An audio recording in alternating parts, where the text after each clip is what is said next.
From Software's famously difficult Dark Souls must rank as one of the most unlikely video game successes in recent memory, and now the series is back with its sequel, Dark Souls 2. The game has a lot to live up to, and it's coming at the tail end of a hardware generation. Not so long ago, From Software hinted that it was going to make Dark Souls 2 more accessible than the original game, which caused some fans to react badly. However, while the game is less punishing in its early moments, the opening tutorial stage is just a gentle introduction before the madness begins. The sequel hasn't been dumbed down one jot. You still die, and die often, during the countless hours that you spend in the game's mythical kingdom. But the fact that the start of your adventure isn't as painful will surely help newcomers find their bearings before they are repeatedly ravaged by undead monsters. Elsewhere, little embellishments help to improve the core of Dark Souls experience. Bonfires, for example, are important areas which allow you to restore your health but also resurrect all enemies in the world, and now permit fast travel, which reduces the amount of time you have to spend trudging from one location to the next. Enemies now respawn, and only a certain number of times, which makes navigating a little bit easier if you find yourself repeatedly tackling the same punishing section time and time again. However, it's what hasn't changed which makes Dark Souls 2 so appealing.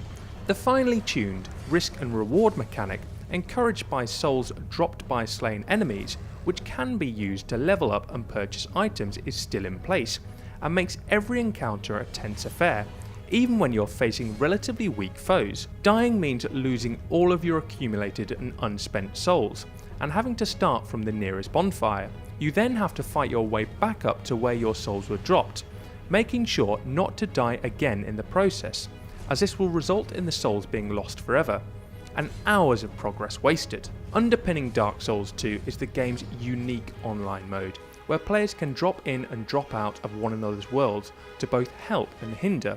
Messages can be inscribed for other players to read, allowing you to warn fellow adventurers. It's an amazing social system which brings the otherwise cold and unfeeling world to life, and becomes essential later on in the game, where there's no indication what path to take or where to go next. Dark Souls 2 doesn't hold you by the hand, and certainly doesn't give you implicit instructions of what to do next, so your bond with other players is often the difference between success and failure.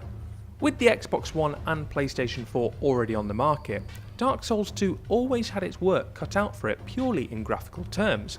Although there are moments of incredible beauty, these are balanced out by some ugly textures, low detail environments, and basic character models. Moving the game to next-gen hardware would have resulted in a massive delay, but it could have solved some of Dark Souls 2's visual issues.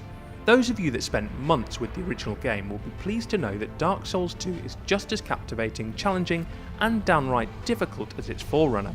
While newcomers should take heart to the fact that the game does at least attempt to introduce players to the mechanics, they have to master to stay alive. Rarely has a game world felt as hostile and unforgiving as this, but at the same time the sheer depth of the world is stunning.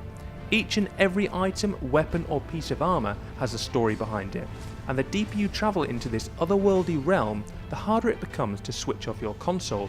Dark Souls 2 could well be the great game of this generation, and it's a fitting way to bid farewell to the PS3 and Xbox 360. This is about doing what you were meant to do.